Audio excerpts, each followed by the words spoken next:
Okay, year-to-date market overview, average price overall, we're at 280 year-to-date, and now we're at 372. So, I mean, it's a 33% increase in price. I mean, where are you getting 33% on any of your other investments?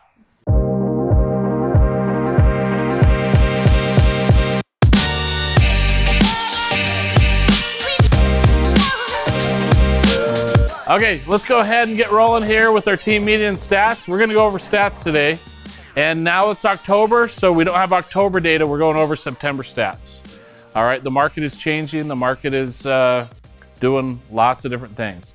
So interesting, we're kind of making some headway here year to date, but let's go month over month first. So September 2020, we had 328 homes that sold. And last month, we had 267.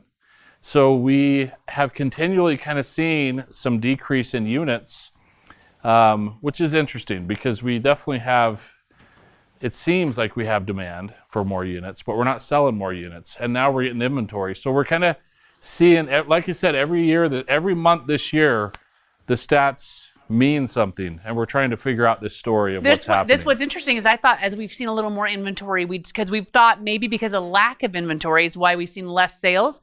But we've seen an increase in inventory, but this hasn't caught quite yet. So I don't know if the mindset has to shift or if it just takes time, because we have seen the prices level off with that increased inventory. So does that mean we're also going to see units increase? We don't know, but that's what we're kind of hoping for. What does Jeremy say? We shall see, right? Sure. That's what Jeremy says. We shall see. All right. So then if we look at kind of where this inventory's been and where the majority of our sales are going, we basically, and this is September over September, 500 or under is our sweet spot. And really it's 250 to 500 is really our sweet spot.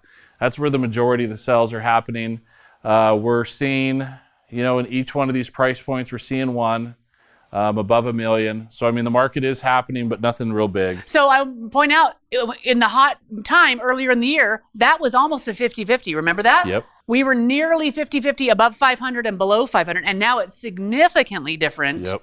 And last year, I think I have in the notes, there were only 2 sales above 700,000 last year in September. Yeah. So, yeah, our market's changing rapidly, okay? So, year-to-date market overview. This one is we're seeing these get more in line with each other. So 2020, we had 2,394 homes. And this year-to-date so far, we're at 2,080. So now we're only 13%. That was a bigger number last month. So we're actually seem to be closing that gap a little bit, which isn't, I don't know. We'd like to see it more, but I mean, 13% isn't market changing too much. And as we go into September market overview, this one's the big one that we're watching. This is the one that is just crazy to us. But our average sales price last September was $316,045. And now a year later, $396,396. So last month's average sale price was $395. Who thinks next year at this time we'll be looking at a 2022 average sales price of $475? We would have said no way. I can't imagine, but we would have said no. We said the same thing last year. Yeah. We couldn't believe we were over 300. Yeah. Okay. So again, remember, we can't control the market at all. All we can do is try to understand it. Okay, year-to-date market overview, average price overall, we're at 280 year-to-date, and now we're at 372. So, I mean, it's a 33% increase in price. I mean, where are you getting 33% on any of your other investments? I mean, real estate is good right now for anybody who owns it. In that case, we had that conversation this morning. If you've ever thought, I'm going to wait till the spring, I'm going to wait to sell, there's just nowhere you're getting this kind of savings and this kind of money other than real estate. It's the time to buy. Yep, it's the time to buy. All right, September market overview, list to sold percentage. So last September, we were at 100.5. We're now at 100.6 month over month, okay? So that means last year, we saw a little bit of softening as to the list to sold percentage, because we know in July and August it was higher, it was like 102ish, but in September, year over year, we're seeing that's kind of a softening month a little bit. We saw it both years in a row. So basically about as level as you can get. So this is interesting. If you look last September, we were at 100.5. So that was kind of when it was starting to increase up, because we were year to date, we were 99.9. Now we're year to date at 102, but last year we were 100.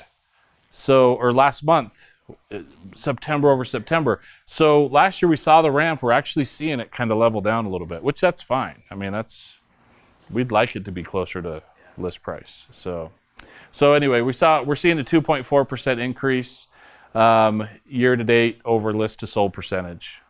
Very important to know when you're writing an offer, when you're making an offer, when you're listing a house, can you expect to go over list price or not? So let's talk about days on market. Average days on market for 2020, we're at 28, and we're looking at 17 now. So again, we continue to see homes selling faster and faster. And remember, this is an average, okay? At 28, I remember last year we were saying that most homes were selling, it seemed like in 5 to 10 days, but you had so many homes that were going longer. It's the same thing here. We're seeing homes selling 1 to 2 days, but we're seeing a lot of homes that are overpriced and they're just sitting, and then eventually they price correct, so that's actually it's even faster. So on this, it'll be interesting to see through the winter how that days on market goes, because you have a lot less fallout in the winter because your discretionary buyers and sellers are not there, right? It's the people that have to buy, have to sell. Will that tighten even further through the winter? Yeah. And what determines if it'll tighten? The market. Market and inventory, right? The less homes you have, the shorter time on market you're going to have. The more homes you have, the more it goes up, okay? So year to date, 2020, we are at 35 days. And again, we're seeing the same trend. We're at 20 days. So 43% decrease. All right, Jeremy, you want to talk to us about our snapshot? You bet I do, buddy. So a snapshot of September, there were 215 homes that came on the market in this month. Last year there was 285, so quite a big difference there, but 15% of the homes this year listed and sold, meaning closed in the same month. And then 160 more of those went pending, and so 74% of all the houses that were listed were either pending or sold in the exact same month. And that's where it blows my mind of that days on market. That's how it gets done. 74% went pending in that same month it listed, yeah. So what does that mean to you guys for days on the market? Can somebody explain that real quick? When you say days on the market, Jessica did this stat where it was 15% sold in the same month. So days on the market is listed to closed, or what does it mean? So what that means is it's how many days from when it started to when it goes pending is, and what that can mean is you might see a house sit on the market for 10 days. And if it goes, say at the beginning of October, you could have it under pending within the same month. And so these houses have a really quick turnover rate from the day they go on market to when they Totally. go So pending. what's the difference between, for And people they're that pretty don't know quickly. our lingo, what does pending mean? Pending means that there was an offer that was accepted on the house. And so it's technically off of the market while it goes That house to is the next engaged to steps. get married. Yep, it's engaged. It's not married yet. Well, it's kind of, yeah, it's put a ring on promised. it, right? Yeah, it's got a ring on it. So if it's pending, it doesn't mean it's closed, and Ashley has taken advantage of fallout in our market, and she has some strategies around that she can share with you. So let's talk about the current homes on the market today. There's 256 active. Last month there was 294. So we are seeing a little bit less inventory available, and 29 days or 4.2 weeks. Hey, I forgot this has a woohoo! 29 days. That's basically 1 month, right? What was the absorption rate last month? Did we? It was close, almost right at 4 weeks. Right about the same. Yep. I couldn't remember. We can't wait to get to month Yeah. instead of days or weeks. We Right. prefer to talk about months and absorption. So, but it rate. has gone up. It was only 4. It wasn't 4.2. Yeah. Yep. Okay. So Yep. a little bit Little more. treat. So now it's turning into a seller's market or a No. buyer's market? No, we're not No. even close. Not even What's close. balanced? 6 months of inventory. 6 months. So we're approaching 1 month, but we need 5 to 6 to even be close to balance. So we are still in a good seller's So market. Jeremy, I might mention just for those watching, that days on or that absorption rate is really an indicator of inventory. It's an indicator of inventory. It's the idea of how much inventory do we have versus the demand. And so the lower the inventory, the lower the absorption rate, which means the demand for houses is higher. All right, perfect. So here is the current inventory. 140 homes are available under 500,000. Over 500, there's 116. And this is 3 counties. All of our stats of our 3 counties: Bonneville, Bingham, Jefferson. A little bit different than the closed stuff you showed, right? Because there was more. Yeah, a little more balanced actually. Yeah, a little on more the balanced active, on that. which means there's really that much less in the sweet spot of the market of 250 to 500. Right. So Jeremy, if you go back looking at the days on market on the current inventory, so looking at those the days on market, it's so interesting. Those are big numbers. I mean, our average days on market is 17 days. Look how long that inventory has been sitting, and especially look at that higher end. That is dragging us. That is really it. I mean, they've been there a while. Not a single one is under 30 days. That's why we're at 17 and not 2 days on market overall. Yeah. This is active. These are the current inventory right This is now. active inventory, so that might give you a little bit of an impression of what sellers think their stuff is worth, right? They're getting a little aggressive. They're allowing their home to sit a little bit longer at a higher price and not coming down to where the market will actually buy their property. So you need a good agent. You do. There's some overpriced stuff because our average is way lower than that. And if you're buying a house that's over average, you could be overpaying. All right, there's a blank one. Current pendings right now, 490 with an average price 435. See that average days on the market to the pending. Active to pending, 27 days. So if you find yourself on this list and you're over that number, you're probably overpriced, right? You need to look at your house. And if you remember back to that current inventory, we have about 150 on the current inventory total, right? No, 256 for how much are pending? 256. But then pending, we have 490 pending. Yeah. That is bananas. So just in Idaho Falls, that was the 3 counties, but just in the city of Idaho Falls, there's 155 available, or a little bit more than the 4.2 on the 3 counties combined, right? So 155 right now. 80 of those under 500 and 70 of them over 500. Wow, So there's your balance you're looking for, Chad.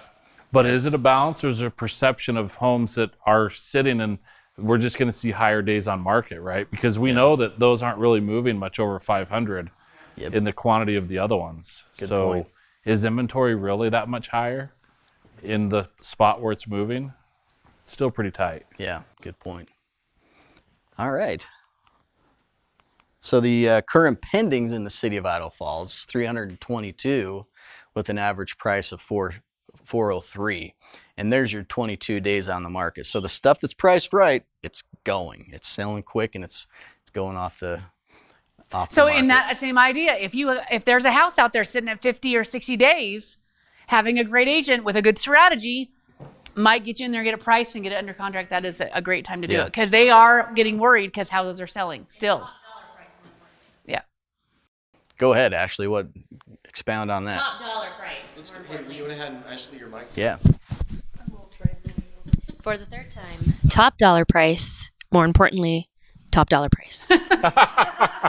Amen. Well said.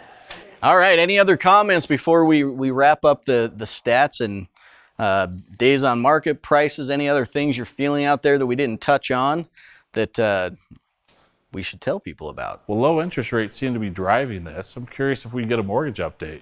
Well, I don't know. Let's see. Dun, dun, dun, dun. Hunter's not here, but his older brother is. There we go. I was waiting for that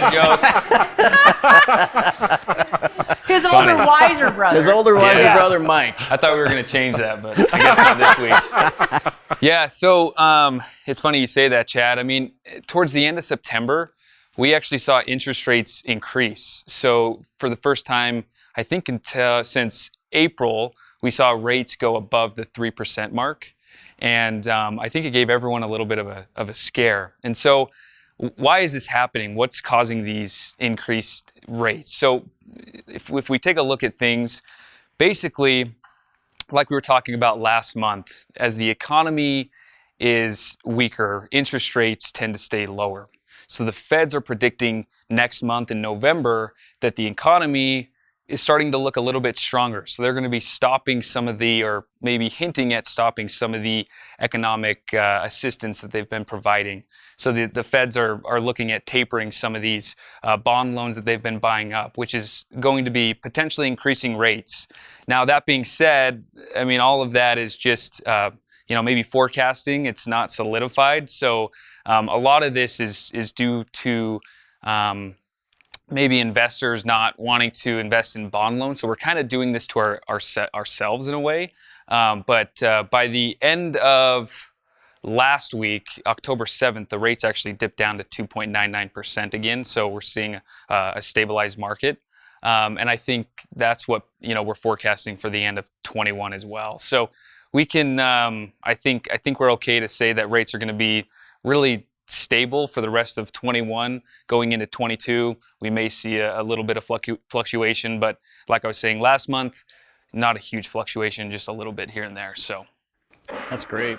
So keeping homes affordable, even though our prices are increasing, the rate change doesn't change your payment that much, and we're staying affordable in the area on a monthly payment, right? Exactly. So I might mention that same thing as Hunter is saying. If rates are still good, it means if you have mortgage insurance and you bought in the last couple years, it's the perfect time to call PRMI and get rid of that mortgage insurance. With a 33% value increase, you probably can drop that mortgage insurance. Yeah, you definitely, now it's the time to refinance for sure. Yeah. I mean, you saw the increase year over year. We can still get a really great refinance rate. So now If you're in your dream home. That's right. Yeah. Or get into your dream home. Good point. Yeah. Good point. Yeah, you don't want to refinance if you're going to be selling. So that's a great point. And if you have to have a mortgage on your next house, it's a good time to move into your forever home. Ashley. I would like to say something about the market. So I know that we talk about a lot of numbers in our stats meetings, and knowledge is power. And so that's great. With good information, you can make good decisions. It's like our team motto, right? But one thing that I like to explain to clients is if you're thinking about holding off till next year, or thinking about holding off to the end of the year, it doesn't really matter. If you think about holding off, period, because you want to save money to give you a better down payment, or to you feel like that's going to help lower your payment, more than likely, whatever you're going to be able to save, it is going to outpace you. The market is going to outpace whatever you're going to be able to save, and you should buy something and take advantage of the rates, and buy something, right now. The market will outpace whatever you're able to save. Just think to yourself, can you put away in the next year $50,000? Can you put away $100,000? Because the people that did not put one dime into their savings account in the last year are sitting with $100K extra equity for doing nothing but pay their payment.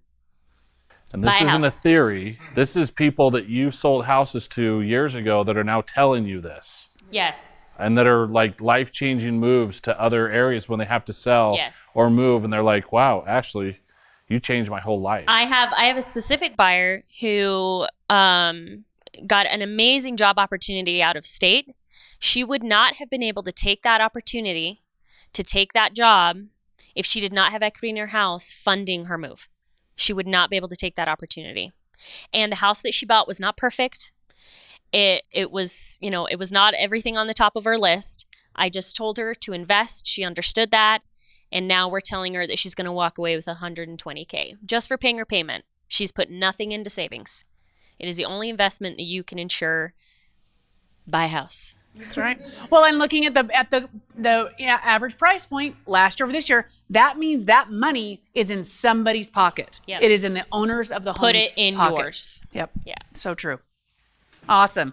So many stories of all of those and the impact on people's lives just through owning property. So do not be afraid to do that.